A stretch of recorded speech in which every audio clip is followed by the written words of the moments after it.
Welcome to Know What I Mean. My name is Oscar. My name is George, and this was quite a fun week actually. I ended up going off on some analogy that didn't work quite as well out loud as it did in my head, but I think we kind of had fun with it, and I kind of got across the point that I was trying to make. Yeah. No, I definitely came in with a sense of energy and enthusiasm for the episode tonight. I did more notes than usual, and yeah, it was just really nice preparing a bit more, and just like it felt. I don't know. I felt like it was a really good flow with it. Really, I liked it. It was good. Yeah, and Yeah. your analogy was quite something. You'll have to hear that and let us know what you think of it. Yeah. If you really understood it, and See be if it honest. resonates. Yeah. All right. Well, Cool. I hope you enjoy the episodes. Let's get into it. The saying for this week is a classic one. What is it? A traditional proverb. Yeah. It's traditional. A bird in the hand is worth two in the bush. I picked this because I've heard it many times, not from people giving me this advice, just I think from just TV and things like that. I've just heard it, and I didn't really know what it meant. I hadn't thought a lot about it, but it was one of those things that's been in my kind of peripheral mental space for a long time, I guess. And I was just curious about discovering a bit more about it as a saying, basically. And when I looked up what the translation of this saying was, instead of working it out myself, I looked it up on Google, and it seemed to be a lot about playing it safe in a way. You've got something tangible, you've got something real, and that's something that you know that you have, and yet your eyes are wandering and you're thinking about dropping the thing that you've got for the potential of more. Another way of putting it might be that it's better to hold on to what one has than risk losing it for some intangible dream. Or I also think of it as like the grass is greener is sort of the same emphasis. You know, you're looking elsewhere and you're thinking, oh, what's that? Maybe I could have a bit of that. Maybe that'd be better than what I've got. And I actually found I think my initial response was actually aversion to this saying. And I found that quite interesting, that I was immediately like, that's not right. And when I investigated that a little bit more, I think cultural conditioning around, this idea of playing it safe and being risk averse, like not taking opportunities, and just, I guess I really associate it with that voice or that person that says, you've actually got quite a good job, or you've got quite a good relationship, or you've got quite a good thing going. Is it worth really, I know you want to do this sort of thing, but actually you'd have to give up this thing, and that might be a bit silly, might be a bit of a silly decision. So I really associated with that sort of voice. And I found that it's definitely not, my interpretation is definitely not as simple as that, of just like, that's just not right as a saying. But the thing that really came up was like, how was my reaction to it? Just being like, ooh, like I don't like that. And then I was like, oh, why is that? Like, why is playing it safe, or why is, hedging your bets? Why is like sticking with what you've got? Why is that something that I feel aversion to? And what I was thinking about with it was that actually culturally, we've really adopted this idea of the American dream, and anything's possible, and actually that you can manifest very different circumstances in life. You're not set with where you are. If you have the will, you can do anything you want. And actually these people are just naysayers who say that you should be playing it safe, and say that you should stick with something that's, reasonable. So there's more I could kind of say on that, but that was definitely my initial response. So I was kind of wondering what you thought about that. Yeah, so that was my same response to it, really. I was just thinking as you were speaking that kind of the opposite of this saying would be, there's a quote which I think is from Tony Robbins, where he says, the enemy of the great is the good.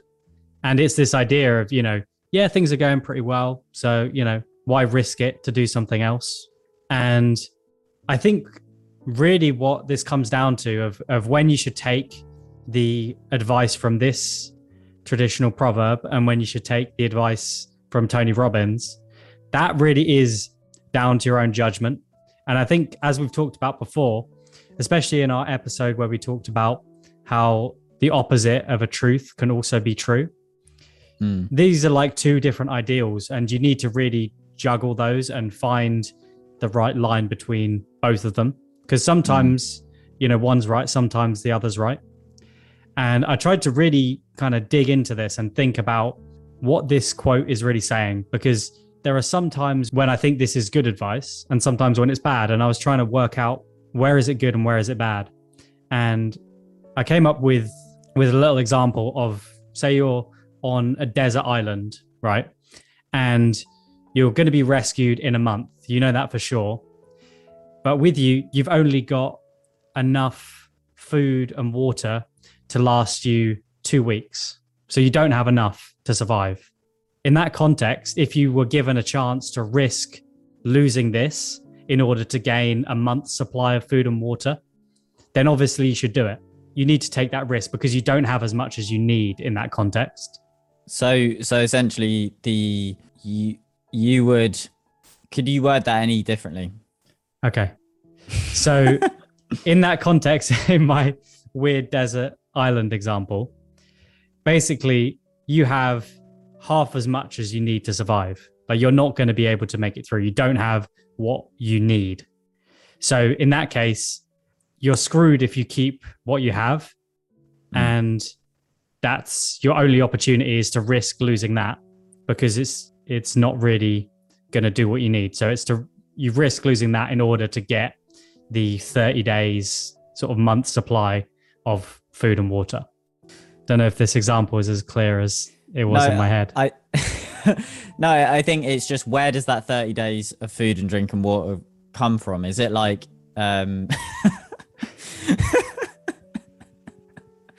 like, so I guess what I thought you were going to say there was that you might as well use up your 2 weeks resources to survive for those 2 weeks. Because it may be that you may get saved within those 2 weeks. It may happen, but it's likely it also won't happen. But there's no point of just holding onto it and not having any of it, because then you're just going to die anyway. So you might as well use up the resources you have. That might be a better analogy, but it's not the one I chose. So there's a part 2 to this one as well. So get ready. So seeing as that first one hit home so hard, we're going to go for part 2. So say that now you did this weird, like you risked it for the biscuit, and you've now got a month's supply of food, but it's like really horrible tasting food, really dirty, horrible water that's not going to kill you, but it's not really what you want to drink. And then now you're given the opportunity to say, there's a 50-50 chance if you take this, then we'll swap that food and you'll get like all the best food, like best food and drink, whatever you want to eat, and you'll get that. In that case, obviously, you've already got what you need to survive that amount of time. So it would be foolish to squander that in order to get something even better. And I think it's funny, as I was writing it down, I was like, oh I think this works well. And I can see. I'm just like, is this a video game? Like, who's giving you this feast of food? It's just some strange person who's some evil genius, right? Or maybe so not genius, like but in a tower. They're definitely evil. Like, they're just like having this little flipping a coin whether you're going to get the food or not. Right? Yeah, basically. Yeah, I should have given a bit more backstory to like the evil villain who's like orchestrating this thing. It would work better in a prison or something, where you've got like a prison guard who. Yeah. Anyway, maybe we'll redo this quote in like a few years, and I'll think of a better analogy. Yeah. Well, I think that was successful. Yeah. It was fun, at least. It was a fun journey. So what I distilled from that mess was the key to when you follow this piece of advice. basically what it is saying is don't lose what you need to get what you want. That's really where I think the distinction is, because often you're in a place where like, yeah, things are pretty good, but they could be better. And like, for example, I mean, we've used this example so many times, but like you quitting your job to go freelance, things were pretty good. Like it was a decent job. You've got money coming in. It's not like you've got like a really mean boss or any, you know, any horrible things like that.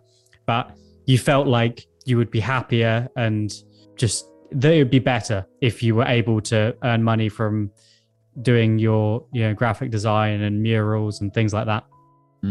So that wasn't really you losing what you need to get what you want, because you knew that you could go back to that job or you could find another job. You had enough money to survive, to give a good go at the freelance thing. And if it didn't work, you could go back. So I think often, yeah, a quote like this can be really used in order to make you just settle and stick with what you have, because you really feel like you're going to lose something. But I think it's really important to actually really think about it. Like, what is my ground zero? Like, if I go for this and it doesn't work out, do I really have nothing? It would have been a much more tricky decision if, say, when you were leaving your job, it was like, I'm going to leave this job, and if freelance doesn't work, I'm going to be homeless. That's like a true, you know, a bird in the hand being worth two in the bush. But in this context, it wasn't really, you know, it was like, I don't know, the bird's already dead and you could just lay it down on the floor, have a go catching the couple birds. If they fly away, then just go back and grab the other one, you know? Yeah.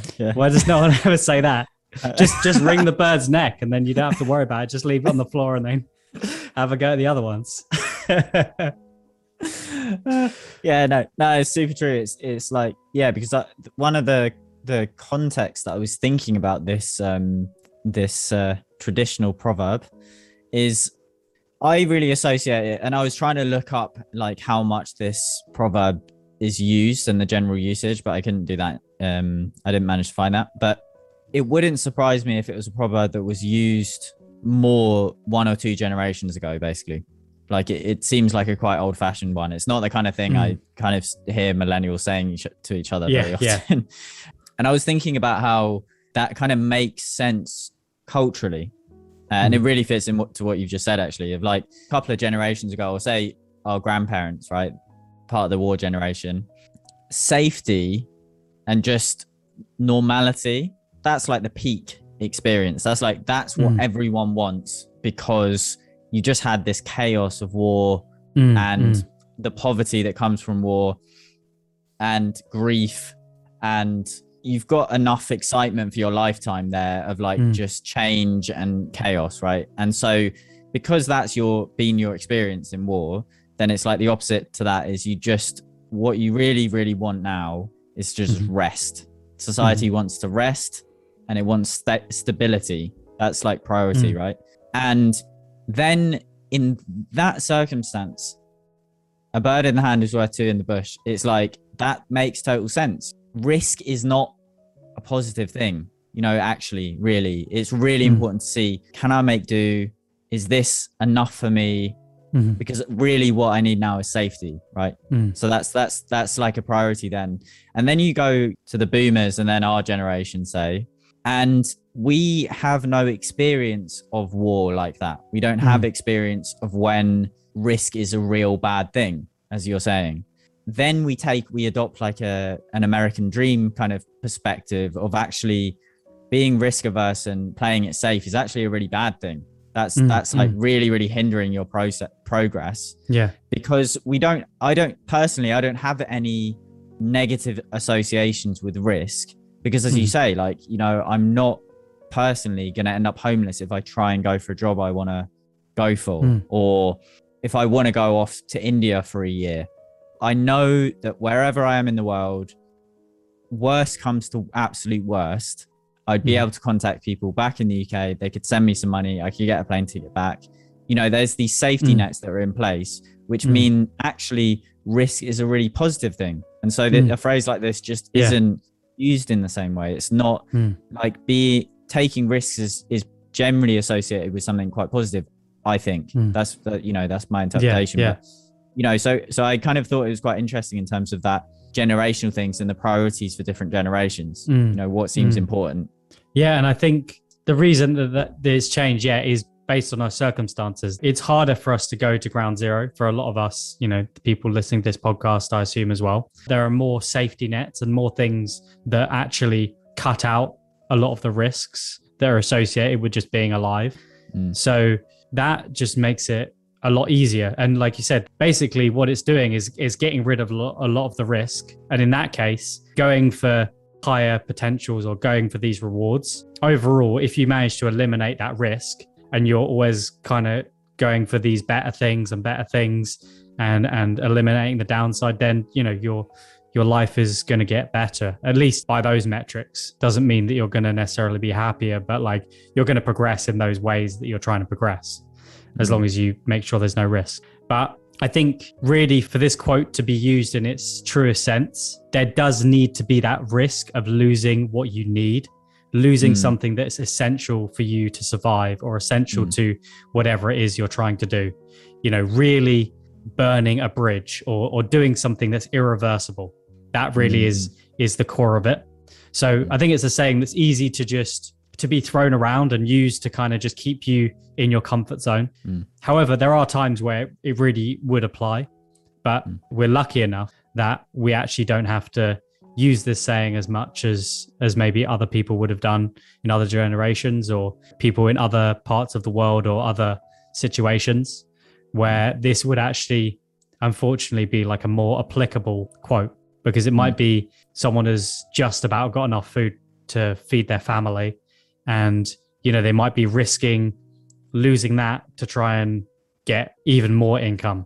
And in that case, you might say, well, it'd be better to just keep what you have and make sure that that's secure and not risk it by trying to get even more. So I think we're lucky that we can kind of not have that as a saying that we often need to use. Yeah, and it's I guess, so then that kind of explains the associations, I think, and the response that we both had of, actually, I don't know if I agree with that. I've heard this saying not said directly, but the emphasis of this saying, like what it's getting at, I've heard that as a form of, I don't know if suppression or is the right word really, but it's very actively trying to control people in a way. It's like you've got a worried parent who is not thinking about like happiness, like how happy is my child, or they're not thinking about the needs. They're not thinking about like, oh, actually, no, there is an opportunity to try for something better here, and I should encourage that. It's actually just a general sense of like fear, and a sense of like that actually risk, is a bad thing. It's not looking at it objectively and just being like, what's really at stake here. It's just like, no, you've got something here. You just shouldn't give it up. Yeah, that's it. Yeah. I mean, the other side of this quote, I guess, is just in I guess maybe. Well, I think the interpretation of it, of being around need, is really interesting. And I also think that it, if you take the grass is greener perspective of just more day-to-day decisions, I think it can also be used in those contexts. I was thinking about an example from the other night. So I was doing this art show the other night and it was great. And I'm not drinking at the moment, but I went to this after party, which was at this pub, and I was knackered because I was helping to organize the show, and it was, it was just very intense, but I obviously wanted to go to the after party and say hello to people. And there was definitely a point in the night where I knew what I needed really was to sleep. And yet I had a bit of FOMO kind of come up, and, like, oh, I really need to like make the most of this and really speak to people, but then I suppose a more mature part of me it spoke up, and it was just like, well, it's actually time to kind of cut your losses a bit here. The longer you leave this, then the more exhausted you're going to be. And I actually did have to get up the next day for something. So it was like, I had to make a decision, and it was like, a part of me was just like, maybe this is just going to get really good. Like really, you know, like it's going to be one of those nights people really remember, and, you know, yeah, all of this kind of, and a part of me was saying that. So I guess that's the two in the bush kind of thing. It's like, it could be something really big and much more, and it could kind of have a second wind. And the allure of that was kind of tempting me. But then it was really just like, I'm really tired, and I do need to get up in the morning.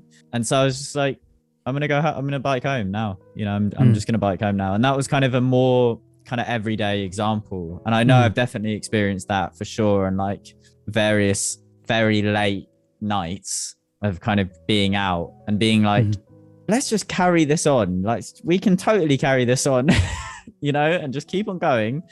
And I generally find myself regretting that decision because there is a point where you're like, the grass is greener. Like, it could be this thing. It could be. But then you suffer so much from making a choice like that, because you're just pushing your body to a point where it's going to be very confused and angry at you for days to come. So yeah, that's funny.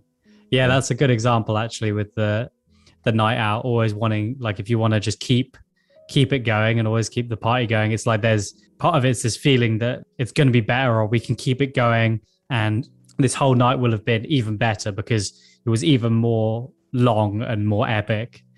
And there's a time sometimes to just be like, this was a great night, let's go home. So hard to do. It is hard to do. Yeah. But it is good. Like, I've definitely got better at that. I'm pretty good at leaving on a high, because I realize I feel so much better when, because the most important parts of, well, often with an experience or meeting someone new, often like the bits that you remember most, there might be a few peak experiences in between, but like often you'll kind of remember how it ended, or like that's part of the feeling that you'll be left with, I find. So I try to leave events on a high, or, you know, when I'm hanging out with someone, leave it on a high. It's definitely something that I've been trying to do more, actually, because it's a really positive thing to leave things like that, because it makes you feel more like seeing that person again, or more like going on one of those adventures. But it's easy to just keep it going. You want to leave it while the bird is in the hand. No, mate, I reckon I got another analogy about an island. This one's gonna hit. This one's gonna land. No, I'd actually like to leave it on one little thing that I wrote down, which is, okay, if you can afford to lose the bird, then go for it. Lovely. Oh yeah, I've got the quote for next week. Yep. Get ready. So the quote is from Eleanor Roosevelt, and it is, "If life were predictable, it would cease to be life and be without flavor." There we go. Just before this episode, actually, me and Oscar were having a look at our coffee, which is where we get, you know, people donate like £3 or £6, basically the price of a coffee. And we were just checking that. We hadn't really looked at it for a while. And it was so nice to see we've, you know, had a fair few people along the way who've bought us a coffee. And it was just really nice to see like that the people are enjoying it, and that they're, you know, willing to do that. And especially seeing as, you know, we have a very modest size listenership, is that really nice to know that of those people, even though there's not a giant load at the moment, it's really nice to see that they kind of appreciate what we're doing, and that we've got like a solid group of people listening, and people who've reached out to us as well. So yeah, that was really nice to see. If you've got any thoughts about this week's quote or the traditional proverb we've just been talking about, then you can send us a message on Instagram, which is knowwhatimean.podcast. And we've got a link to the email address down in the description. Yes. Thank you so much for listening. It's been a pleasure. And we will see you next week.